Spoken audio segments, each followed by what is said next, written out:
കുഞ്ഞാപ്പോ കുഞ്ഞാപ്പോ ഒന്നങ്ങോട്ട് വാടാ, നമുക്ക് ഏതൊക്കെ ഒന്ന് മാടി മളച്ച് കെട്ടണം. അവരുടെ ഗതിയൊന്നും ശരിയല്ല. അളക്കാൻ ആൾ വരും. എന്നിട്ട് കുറച്ച് വിഞ്ച് അങ്ങോട്ട് കൂട്ടി വെക്കണം. നമ്മുടെയാണ് ഏതാ ഏതാണ് ചോട്ടുന്ന അങ്ങോട്ട് പണ്ട് അമ്മാവൻ കല്ല് വെട്ടിയിട്ടുള്ളോ, മനസ്സിലാവണ്ട? അത് ശരിയാക്കി അറിയാം, അത് മനസ്സിലായിട്ടുണ്ട്. ഏതാടെ മുകളിലാണ് അവർ ആ കരിങ്കുട്ടീനെയൊക്കെ കൊണ്ടുവന്ന് കുഴിച്ചിട്ടേക്കണത്. കരിങ്കുട്ടീൻ്റെ കുഴിച്ചിടല്ല കൂടി വെച്ചേക്കണത്.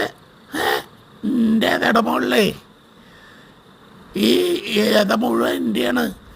അതിൻ്റെ അടിയിൽ ഏത വിട്ടിട്ടാണ് കല്ല് വെട്ടിയത്. പിന്നെ ഏത എങ്ങനെയാണ് അവരുടെ ആവുക? ഒന്ന് മനസ്സിലാക്കണ നീയേ. ആ കരിങ്കുട്ടീനെ ഏതയുടെ മുകളിൽ കൊണ്ടുവന്ന് കുഴിച്ചിട്ടു. ഞാനന്ന് അവരോട് പറഞ്ഞു, നിങ്ങൾ ഏതാ നിങ്ങളുടെ ആക്കണ്ടെന്ന്. ഇപ്പം അയാൾ പറയാ അടിയിന്ന് കെട്ടിക്കൊള്ളാൻ. കല്ലേ ഏതാടാ അടിയിന്ന് കെട്ടിക്കൊള്ളാം. അപ്പം അത്രയും സ്ഥലം അവർക്ക് അങ്ങോട്ട് കിട്ടല്ലടാ കുഞ്ഞാപ്പോ. ഇത് ശരിയാണ്, നമുക്ക് അളപ്പിക്കാന്നേ.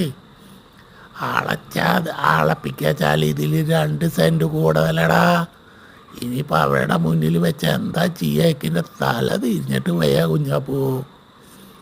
അന്ന് സർവയ്ക്ക് വന്നപ്പോൾ 2 സെൻറ്റ് കൂടുതലാണേ.